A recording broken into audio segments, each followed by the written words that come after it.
Salut, c'est David. Je vous propose aujourd'hui un conte que j'ai créé pour rendre hommage à mon oncle et ma tante Raymond et Gérard, mais aussi pour vous faire prendre conscience que vos traumatismes, avec l'aide d'une tierce personne, peuvent être tout simplement levés. C'est l'histoire de la coccinelle et du sorcier.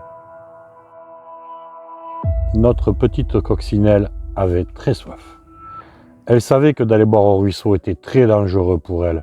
Une petite vaguelette pour nous n'est rien, mais pour elle, c'est très dangereux. Elle n'en tenait plus. Elle finit par aller boire. Et la vaguelette arriva. Elle fut emportée dans ce petit ruisseau, malmenée. Et elle descendait ce ruisseau jusqu'à arriver dans le bois de ce sorcier maléfique, le bois de Gérard. Ce bois dans lequel aucune lumière ne rentrait. Par magie, Gérard le sorcier l'avait fermé. Elle se dit, c'est fini, je vais mourir. C'est fini.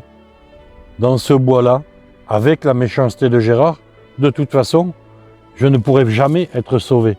Et puis les eaux me prennent et me malmènent, je vais mourir. Et là, comme par magie, elle se sentit soulevée et posée sur un rocher qui était là. Elle ne comprenait rien, surtout qu'elle ne voyait rien. Effectivement, rien ne rentrait dans le bois, aucune lumière. Et là, elle dit, qu'est-ce qui vient de se passer? Qu'est-ce qui vient de m'arriver? Qu'est-ce que tu fais là? Entend-elle.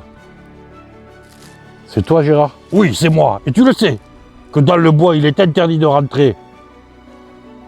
Pourquoi est-ce que tu m'as sauvé? Ça ne te regarde pas. Je fais ce que je veux. Regarde. Et avec sa baguette magique, il ouvra 2 feuilles. Et un tout petit peu de lumière rentra. La coccinelle se sécha vite et partit au-dessus du bois. Vite, elle partit se poser dans le champ d'à côté.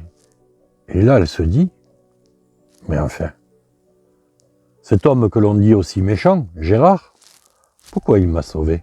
Est-ce que finalement, il est aussi méchant que ce que tous les villageois disent? Elle se dit, je dois comprendre, je dois savoir. Elle partit dans le village à côté et se posa sur l'épaule d'un homme qui était là dans un café. Pourquoi Gérard, il est aussi méchant? Qui me parle? Voyons. C'est toi qui me parles? Mais non, moi je te parle pas. Hein. Moi j'ai trop bu. Pourquoi Gérard, il est aussi méchant? Oh, écoute, j'en sais rien, moi. Le seul peut-être qui peut le savoir, c'est peut-être Raymonde, celle qui est au fond du village là-bas. C'est la vieille à qui personne ne parle. Et là, elle se dit, il faut que j'aille voir cette Raymonde. Peut-être qu'elle, elle le sait. Et la voilà partie, cherchant cette vieille maison de cette vieille femme. Raymonde était là, sur le pas de la porte.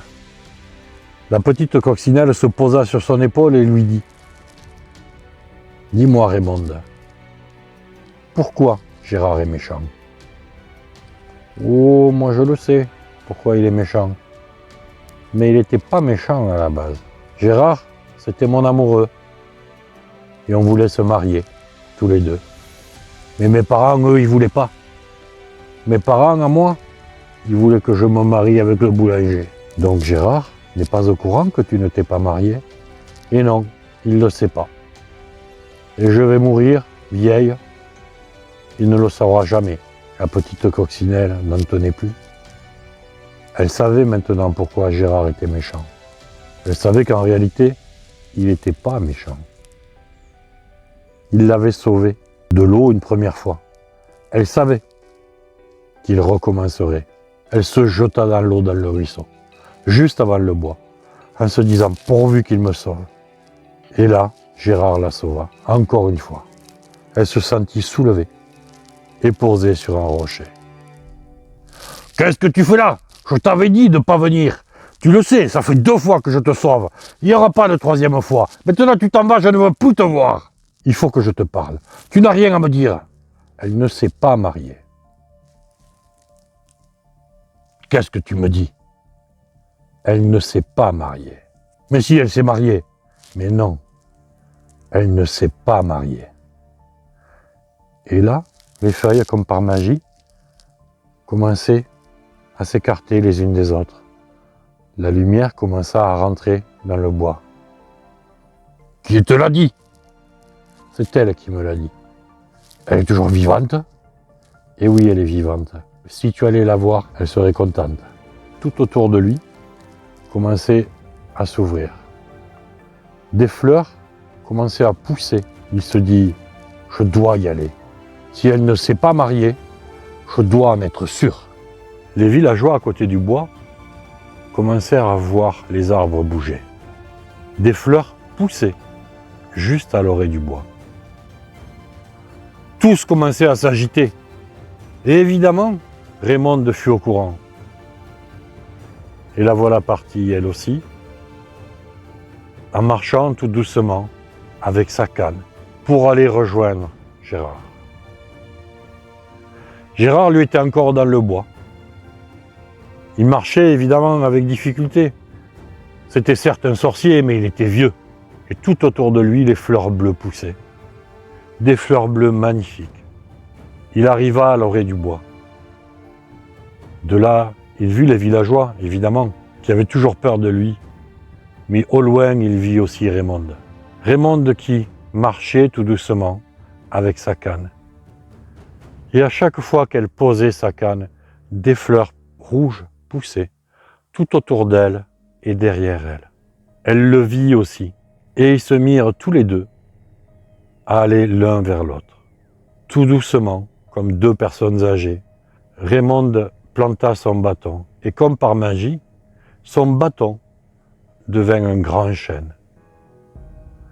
Les fleurs rouges et bleues poussaient toujours tout autour d'eux et derrière eux. Ils étaient enfin l'un en face de l'autre. Ils se prirent les mains, et à ce moment-là, une lumière blanche et dorée les enveloppa. Ils redevinrent jeunes.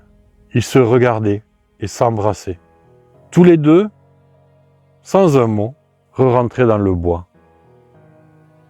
Les villageois, évidemment, regardaient ça, sans vraiment comprendre ce qui se passait. Ils avaient peur, évidemment. Plus personne ne les voyait. Et juste, on entendait leur rire et leur chant. Merci de m'avoir écouté. C'était un conte que j'ai inventé pour vous, en hommage à mon oncle et ma tante.